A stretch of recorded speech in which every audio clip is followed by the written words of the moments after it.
तृणमूल कांग्रेस में मची सियासी उठापटक अब निर्णायक मोड़ पर है। ममता बनर्जी की पार्टी में बगावत खुलकर सामने आ चुकी है। टीएमसी अब 3 दलों में बंट चुकी है। बागी सांसदों की एनडीए से बढ़ती नजदीकियां, विधायकों का अलग रुख और स्पीकर की अहम बैठक बता रहा है कि तृणमूल कांग्रेस के टूटने की शुरुआत हो चुकी है।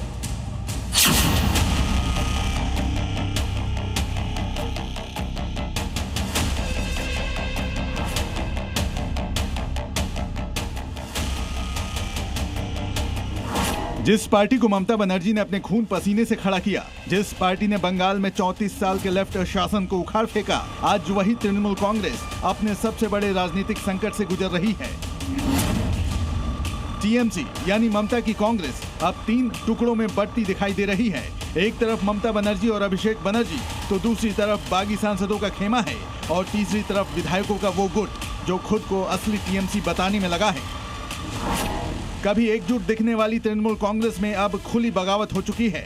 लोकसभा में टीएमसी के बागी सांसदों ने अलग रास्ता चुन लिया है। दावा किया जा रहा है कि करीब 20 सांसद एनसीपीआई के साथ चले गए हैं और एनडीए के प्रति नरम रुख अपना चुके हैं।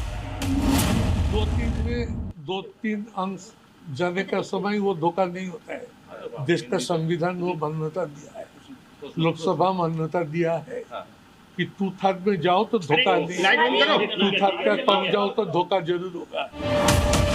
इस पूरे घटनाक्रम में काकली घोष दस्तीदार सबसे आक्रामक चेहरे के रूप में सामने आई है। उन्होंने पार्टी के वरिष्ठ सांसद कल्याण बनर्जी के खिलाफ मोर्चा खोल दिया है। काकली घोष ने लोकसभा स्पीकर को पत्र लिखकर कल्याण बनर्जी को निष्कासित करने की मांग तक कर डाली है। इस बीच एक और तस्वीर ने राजनीतिक गलियारों में हलचल मचा दी है। बागी सांसद रचना बनर्जी सीधे बीजेपी सांसद निशिकांत दुबे के घर पहुंच गईं। सूत्रों के मुताबिक रचना बनर्जी केंद्रीय मंत्री भूपेंद्र यादव से भी मुलाकात कर सकती हैं। यानी बागी गुट और एनडीए के बीच बढ़ती नजदीकियों की चर्चा और तेज हो गई है। इधर खबर है कि स्पीकर ने बागी सांसदों के साथ साथ ममता बनर्जी के नेतृत्व वाले सांसदों के समूह को भी बैठक के लिए बुलाया है। दोनों पक्षों की दलीलें सुनने के बाद ही कोई फैसला लिया जाएगा। वहीं बंगाल के विधायकों का एक बड़ा धड़ा सांसदों की इस बगावत से दूरी बनाकर चल रहा है और यही वजह है कि अब टीएमसी के भीतर 3 अलग अलग शक्ति केंद्र दिखाई दे रहे हैं। पहला ममता बनर्जी और अभिषेक बनर्जी का मूल नेतृत्व, दूसरा बागी सांसदों का गुट जो नई राजनीतिक दिशा तलाश रहा है और तीसरा विधायकों का समूह जो खुद को असली तृणमूल कांग्रेस बताने की कोशिश कर रहा है।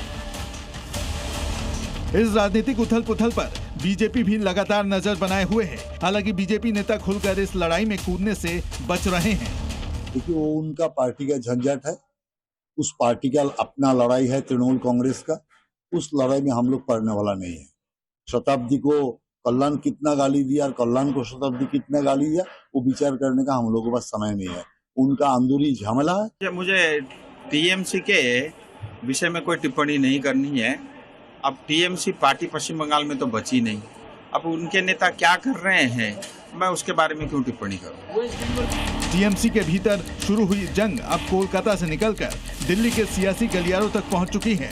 अब स्पीकर के फैसले पर सबकी नजर है, क्योंकि यही फैसला तय करेगा कि टीएमसी का भविष्य क्या होगा। ये सिर्फ बगावत है या फिर तृणमूल कांग्रेस के औपचारिक विभाजन की शुरुआत। ब्यूरो रिपोर्ट, जी मीडिया।